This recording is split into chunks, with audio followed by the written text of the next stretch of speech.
Hi, welcome to Everyday Yoga. Thank you so much for joining me for this practice today.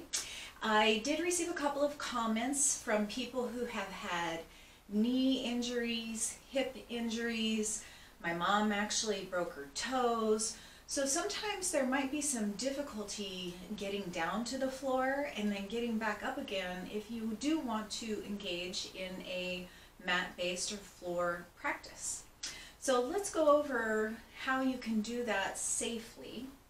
I encourage you to have a sturdy piece of furniture nearby, maybe a window ledge, couch, chair.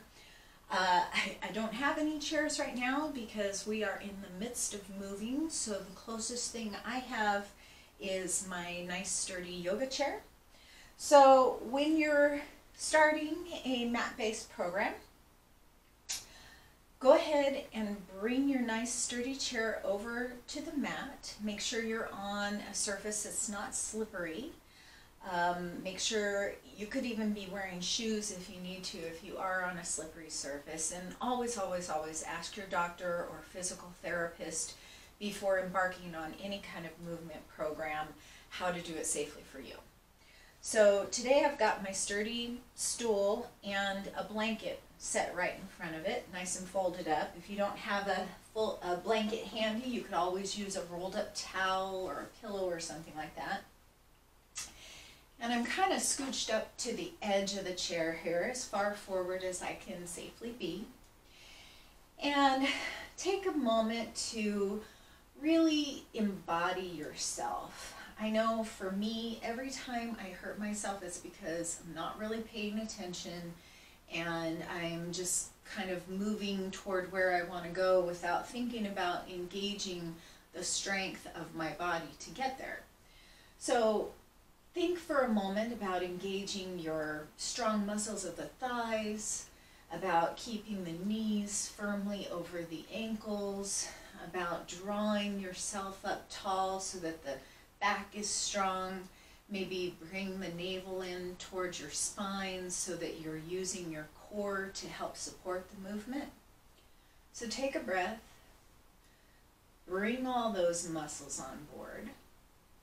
And then with your hands on either side of you, kind of scooch over to whichever side is your strongest side. So if you've hurt your left hip or left knee or left ankle, scooch over to your right side. And vice versa. If you've got an injury on the right side, scooch to the left hip. So we're just kind of drawing the left hip over this way. That was just the stool here. It's a little noisy. So we're going to just kind of be on the edge of the chair on the strong side of our body, using our hands to support us on the way down. And we're just going to take one shin down to the blanket and then the other, and using our hands we can scooch our legs out in front of us and come safely to the floor.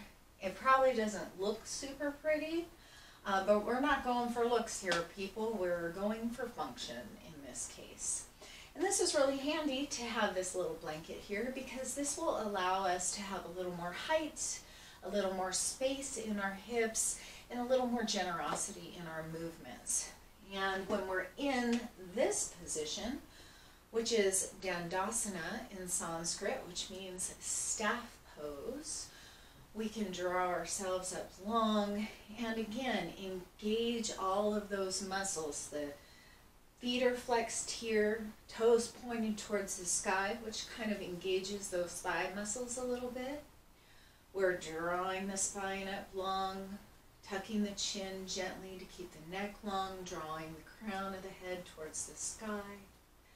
And right there, we're building strength and endurance. At this point, you can take your palms or fingertips out to your sides to support you, or if it's more comfortable, you can have your hands at the palms down on your thighs or knees. So we're just going to take a couple of breaths to connect with our body. Inhale here, lengthening the spine. And exhale. exhale to relax the shoulders down the back and draw the belly button towards the spine. Inhale, fill up the belly, and exhale completely. And one more time, you can soften the eyes or close them here. Inhale through the nose, into the lungs, pushing all the organs out in the belly, and then exhale to reverse the flow. And then drawing ourselves up long, we're going to do a forward fold, a seated forward fold. In Sanskrit, that is called Paschimotto Asana, which is one of my all-time favorite words. And what that will help us do is release any tightness in our hamstrings. When we're sitting at a desk all day, these hamstrings are constantly tense. And so if we can release that tension, we can release some of the tension in our low backs. So again, with the feet flexed, toes pointing towards the sky, sitting up nice and tall, we're going to inhale and draw the arms up towards the sky, and then exhale to hinge forward at the hips, and draw the shoulders down the back. You can stay here with the arms and hands lifted upward, or you can let your fingertips come to the mat on either side of your legs. Keeping the back as straight as it allows. Inhaling to really pull the crown of the head forward, pull the heart forward.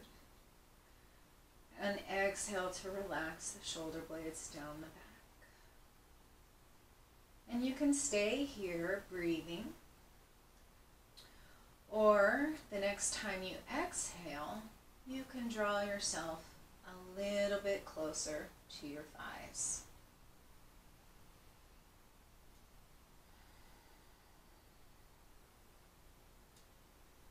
Continue to breathe that nice, deep, even breath.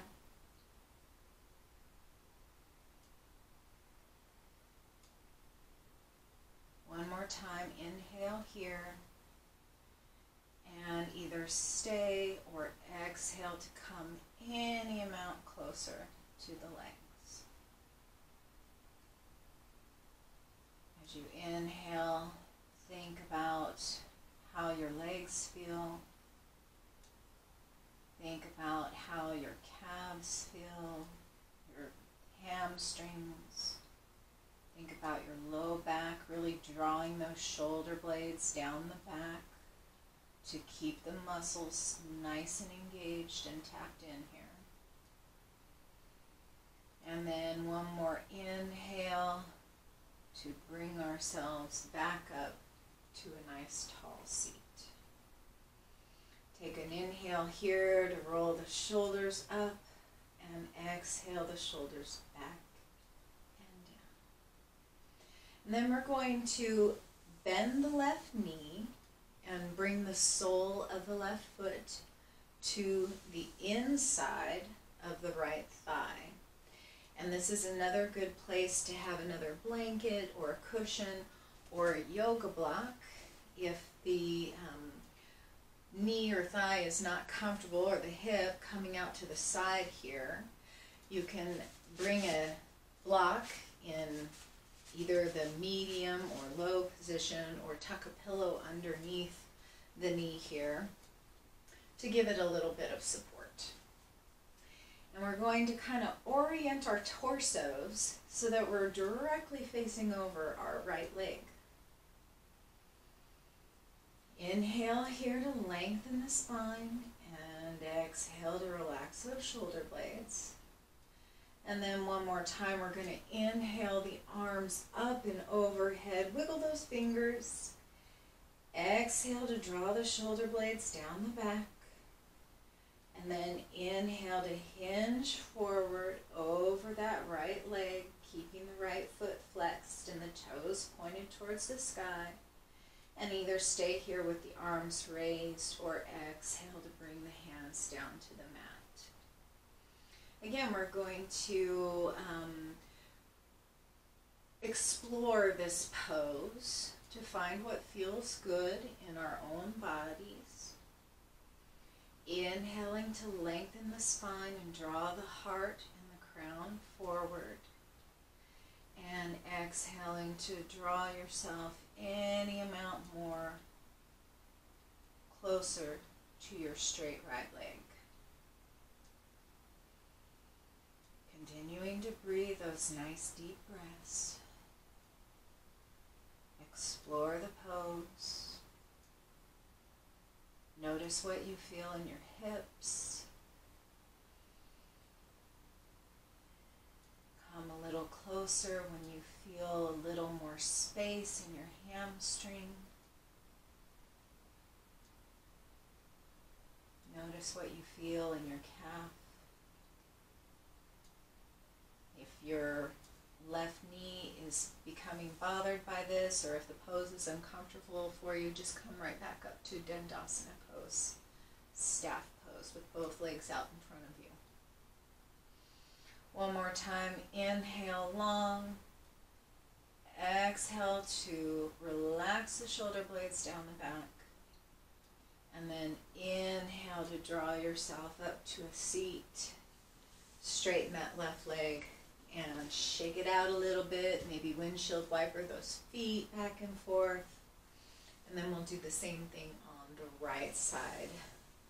Bend the right knee.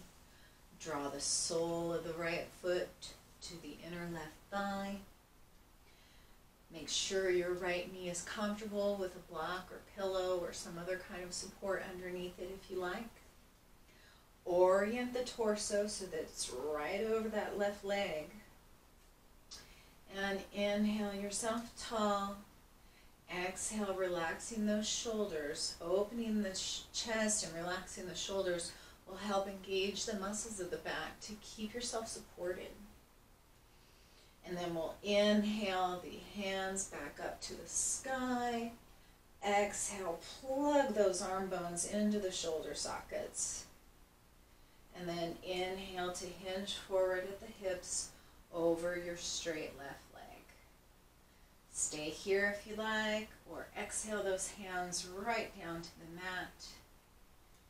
Same exploration on this side, inhaling the spine long and the heart forward, and exhaling to come any amount closer to that straight left leg.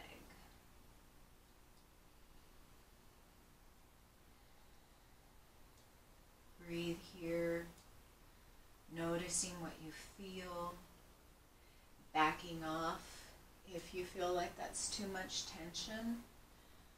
Or if you find your muscles releasing, maybe challenge yourself and come a little closer. But never, never, never hurt yourself. It should be on this edge of just pushing yourself a little bit, finding yourself a little stretch, but no tension, no pain, no jerking, and no forcing. One more nice long inhale here.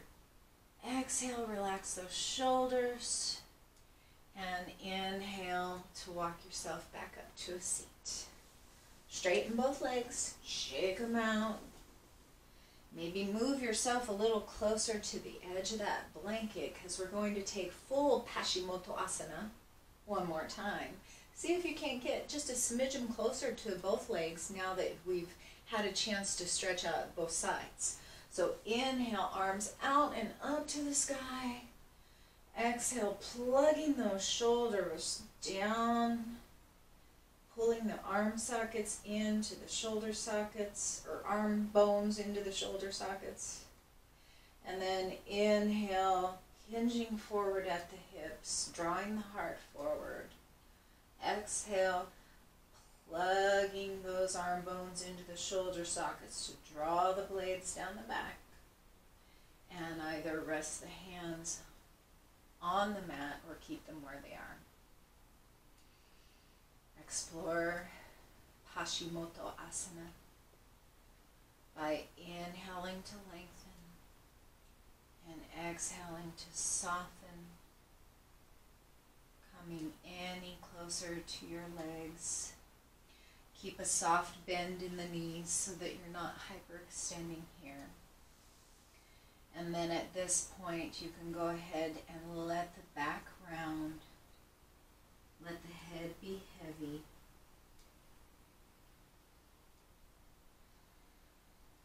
Curling forward over your legs. Inhale, stretching the skin across the back. Exhaling to let the weight of the upper body go.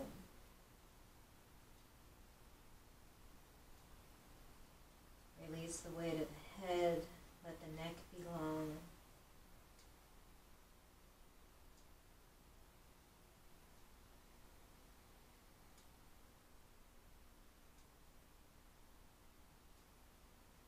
Taking full deep breaths. Finding ease here. And then the next time you inhale, go ahead and take your fingertips out to the sides if they're not already there. And begin to walk yourself back up to a nice tall seat. And then let's get ourselves back up in that chair. Scoot yourself a little bit closer.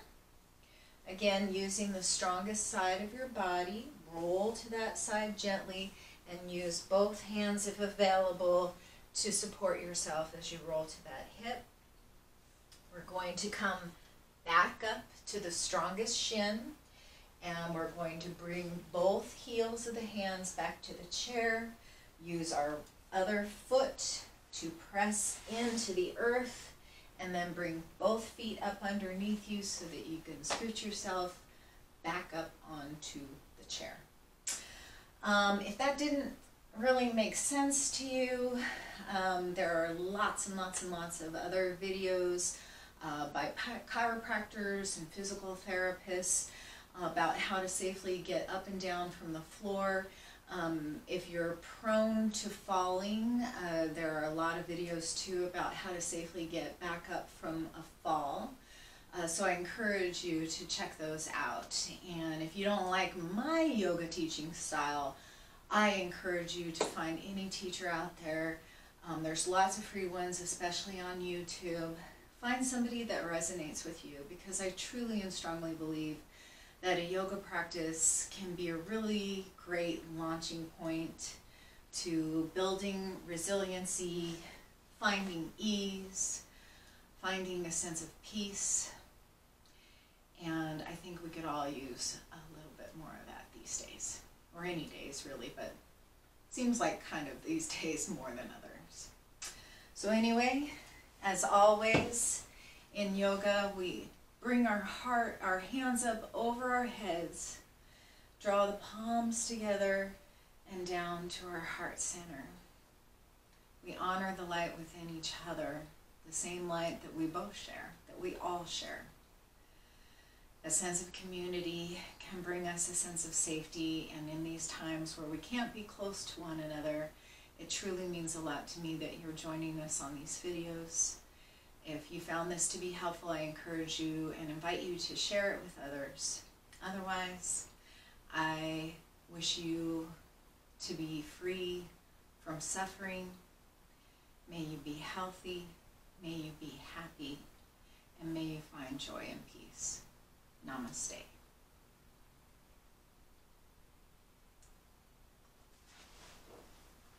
And I lost my remote. There it is. Bye for now.